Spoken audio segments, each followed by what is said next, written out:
Hi there, it's Asia. I'm really sorry to hear you haven't passed your IELTS exam, but you're definitely not alone.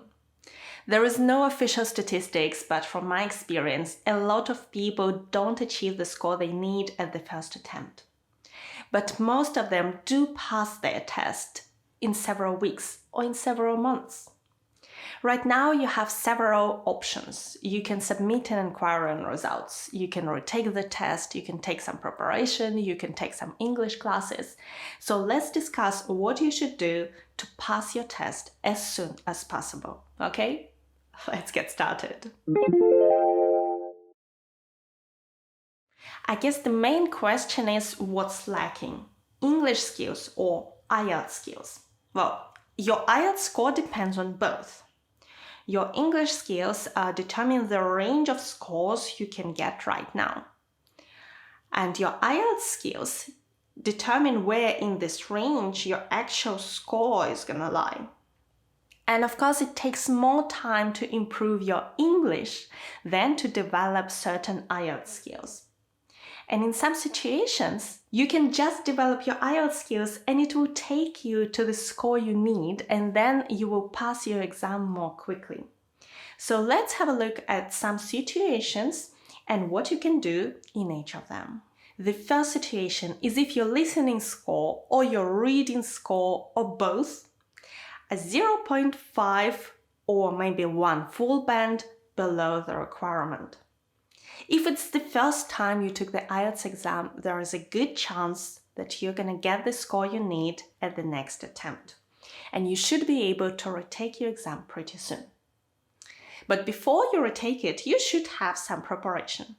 Well, first of all, you should learn the strategies for this section to optimize your performance, because all you need is to answer several more questions correctly and your score will go up.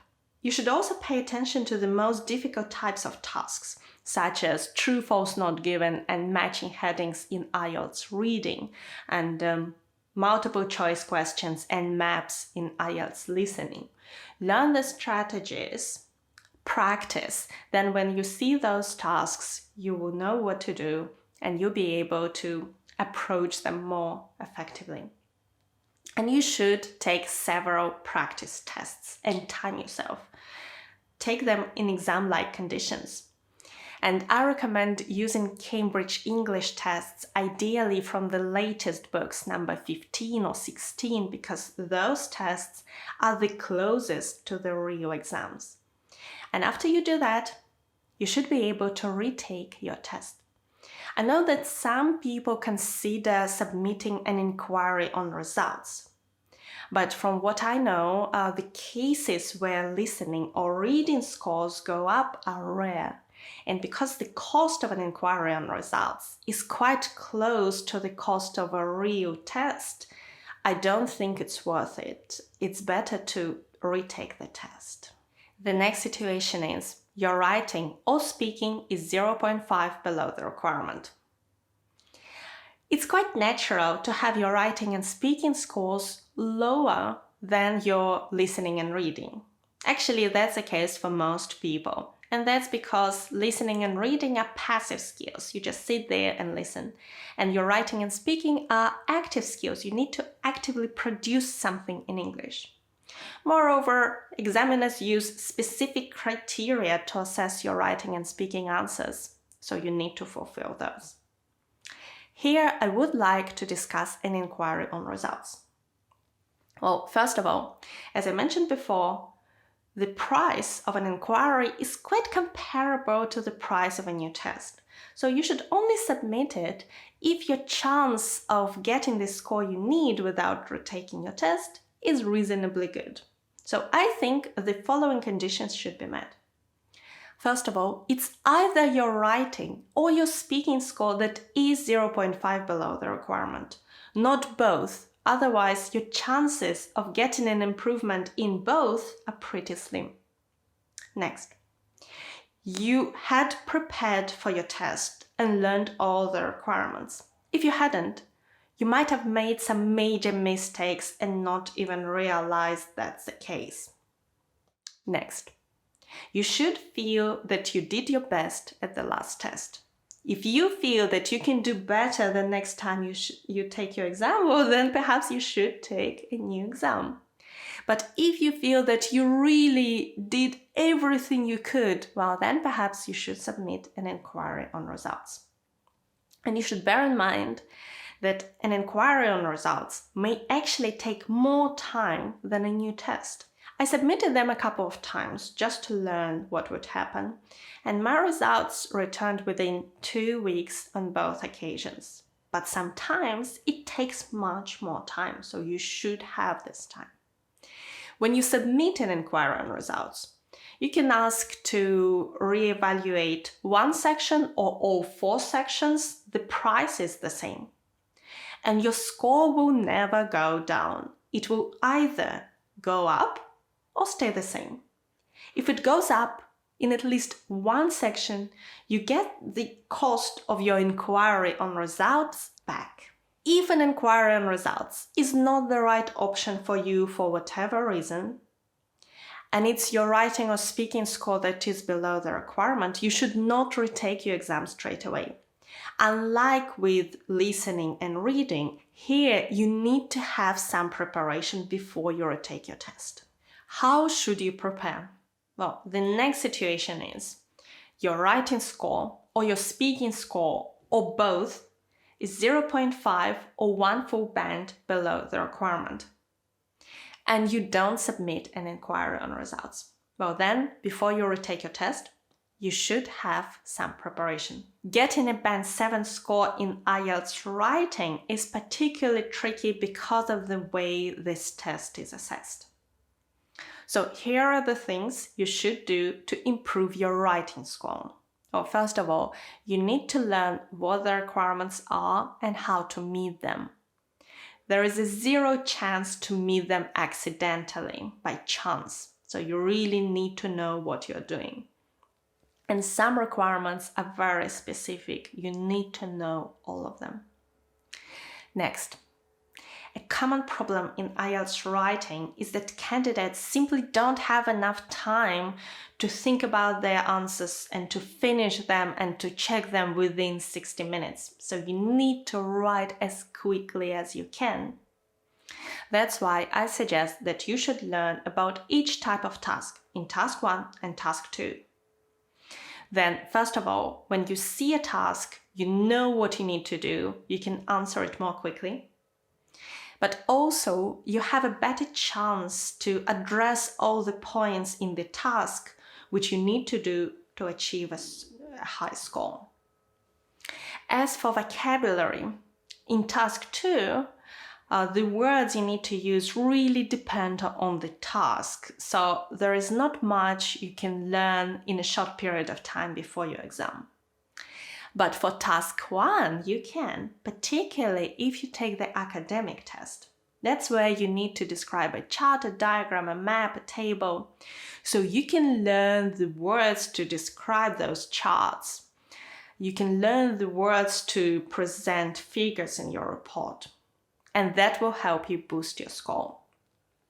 If you take the general training test, you can still learn phrases to use in letters because some phrases are quite common and you can use them in many different letters. For task 2, you should learn the linking words. However, furthermore, nevertheless, despite and so on, examiners expect to see a variety of those linking words, well, both in task 1 and task 2. So you need to know several linking words for each situation, learn them. And practice writing your answers. The more you practice, the better you get.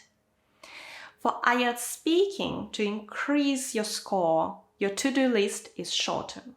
You need to learn all the requirements and how to meet them, and you need to practice your answers to difficult questions. I'll be frank with you, this preparation won't be sufficient for everyone. For some candidates, their vocabulary or grammar is just not at the right level yet to achieve a certain score. And the only way to improve your fundamental English skills is to take an English course. But then, I think you need between 3 and 6 months of intensive English courses to achieve a meaningful improvement that will be reflected in your IELTS score. But what if you need to take your IELTS exam as soon as possible? For example, you have a deadline at university. Well, in this case, you may try to boost your IELTS skills because that's something you can do in a couple of weeks or in a month. And just see if that will be enough to take you above the threshold.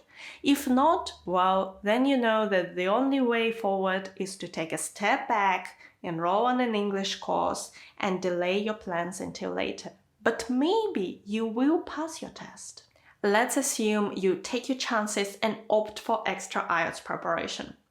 This step is so important that I recommend enrolling on a comprehensive IELTS course rather than learning bits and pieces from different YouTube videos. You need the full picture right now.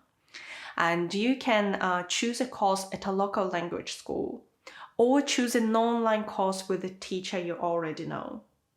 I have my courses as well for writing and speaking, and they are designed to help you boost your score in a short period of time. And I think they can help you achieve the highest score you can get with your current level of English skills. If you enroll right now, you can get a 15% discount and a free bonus. All the details and links are in the video description box below. Please check them out. And now let's talk about the situations when taking an IELTS course is not the right choice. I can see at least 2 situations. The first is your overall IELTS score is at least 1 full band below the requirement, and 3 out of 4 components or all 4 components are below the requirement too. Then I have one question. Had you completed some basic IELTS preparation before your test?